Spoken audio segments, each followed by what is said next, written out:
Светът, в който живеем, стресът и недоволството изглежда като неизбежна част от ежедневието ни.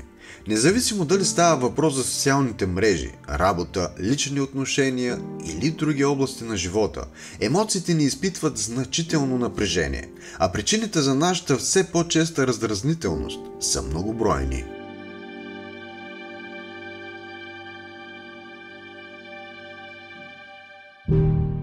Един от ключовите фактори за напрегнатият съвременен свят е бързият темп на живот. Хората се пускат по вълните на ритъма на градския живот, където времето става като злато, а почивките – мираж.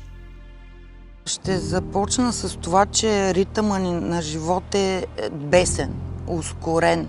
И искаме да притежаваме контрол върху всичко, а това не знам как се случва и защо го правим. Изправени срещу непрекъсната гонка с времето, хората се чувстват принудени да бъдат все по-продуктивни, като този натиск се отразява негативно върху тяхната психология и емоционално състояние. Просто динамиката на живота е следствие на нещата, които се случват бързо около нас и ние, ако искаме да сме в час с това общество, дигитализирано, трябва по някакъв начин и ние да бързаме заедно с обществото, заедно с останалите. Иначе по някакъв начин настъпва конфликт хем с нас си, хем с това, което очакват околните от нас. Дигиталната ера ни предоставя безгранични възможности за свързване и комуникация, но също така не залива с потоци от информация и събития.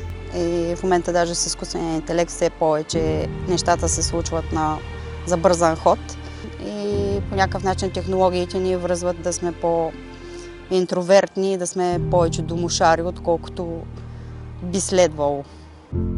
Стремежът ни към успех и перфекционизъм също могат да бъдат основни източници на гняв. Съвременното общество често насърчава постигането на високи стандарти и все по-големи очаквания, което може да създаде чувство на стрес и неспособност. Има много форми на зависимост и това е една от тях. Тоест, ти ставаш зависим от лайковете на хората, харесват ли те, пък да се отбележиш къде си бил.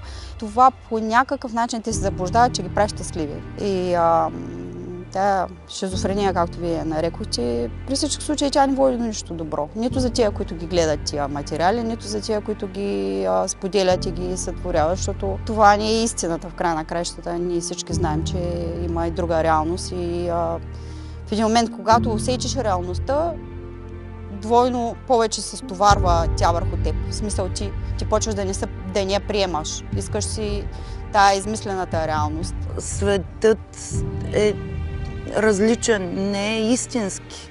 В мрежи, в социалните, всичките тия Инстаграм, Фейсбук, хората това ли са, което показват в мрежите? Търсят одобрение, начин да покажа на хората това, което искам да приемат от мен. Ако седна да разговарям с един човек, това ли ще види в мен? Ами за Инстаграм бих казал, че е супер. Така помага много повече да се развиеш, като чисто хората да те знаят и да се разпознаваем. Това е вече много, много добре. Като всъщност сме объркани точно от тия социални мрежи и от това непрекъснато бягане.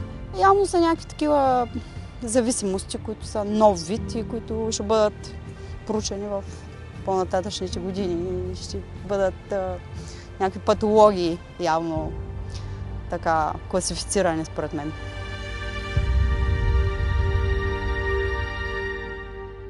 Не знам защо хората са против, това е супер. Развиваме се.